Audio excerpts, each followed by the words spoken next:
नमस्कार, आप देख रहे हैं अमर उजाला। मैं हूं प्रभाकर तिवारी। अब बात करेंगे उत्तर प्रदेश की तमाम बड़ी खबरों की। सपा प्रमुख अखिलेश यादव ने संसद मार्च के दौरान छात्रों पर लाठीचार्ज का मुद्दा उठाते हुए बुधवार को लोकसभा में सरकार से कड़े सवाल किए। उन्होंने कहा कि ये सपा, कांग्रेस और भाजपा किसी दल का नहीं बल्कि देश के युवाओं का मुद्दा है। उन्होंने सदन में सवाल किया कि क्या बेटियों के कपड़े फाड़ेंगे आप? अखिलेश यादव ने सदन में कहा कि छात्रों की आवाज को दबाने के बजाय उनकी बात सुनी जानी चाहिए। उन्होंने कहा कि यदि संसद में विपक्ष को छात्रों के मुद्दे पर बोलने का अवसर दिया जाता तो प्रधानमंत्री आवास तक जाने की नौबत नहीं आती। उन्होंने अध्यक्ष से कहा कि उन्हें अपनी बात रखने का पूरा मौका नहीं दिया गया। अगली खबर प्रयागराज से है। प्रयागराज पहुंची कांग्रेस की राष्ट्रीय प्रवक्ता सुप्रिया श्रीनेत ने कहा कि दिल्ली में अपनी मांगों को लेकर प्रदर्शन कर रहे छात्रों पर पुलिस ने जिस प्रकार से बर्बरता की है उसने पूरे देश को शर्मसार कर दिया है। युवा इसका मुंहतोड़ जवाब देंगे। प्रधानमंत्री नरेंद्र मोदी का झोला उठाने का समय अब आ गया है। जनता अब जाग चुकी है। आंदोलन किसी भी कीमत पर खत्म होने वाला नहीं है। इसी मुद्दे पर यूपी सरकार के पंचायती राज मंत्री ओम प्रकाश राजभर का भी बयान आया है।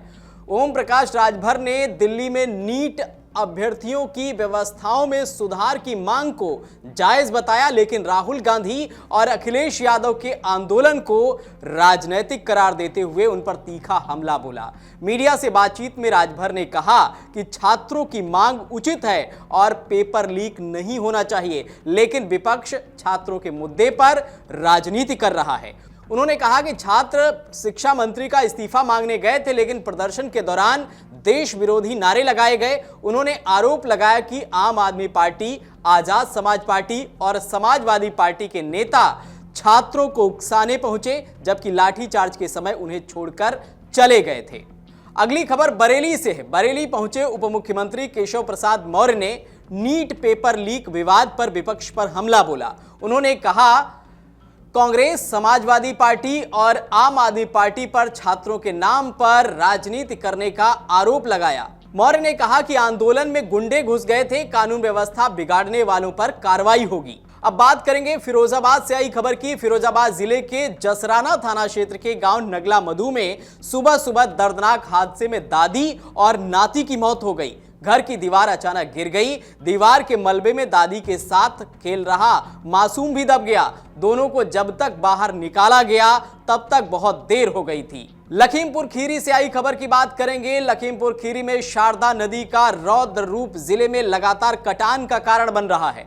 निघासन क्षेत्र के ग्रंट नंबर 12 गांव में बुधवार को संविलियन विद्यालय का एक हिस्सा नदी में समा गया। गांव को जोड़ने वाली मुख्य डामर सड़क पर भी कटान का खतरा मंडरा रहा है। मंगलवार को पलिया कला में नदी का जलस्तर खतरे के निशान 154 मीटर को पार कर गया है। नदी का जलस्तर लगातार बढ़ रहा है।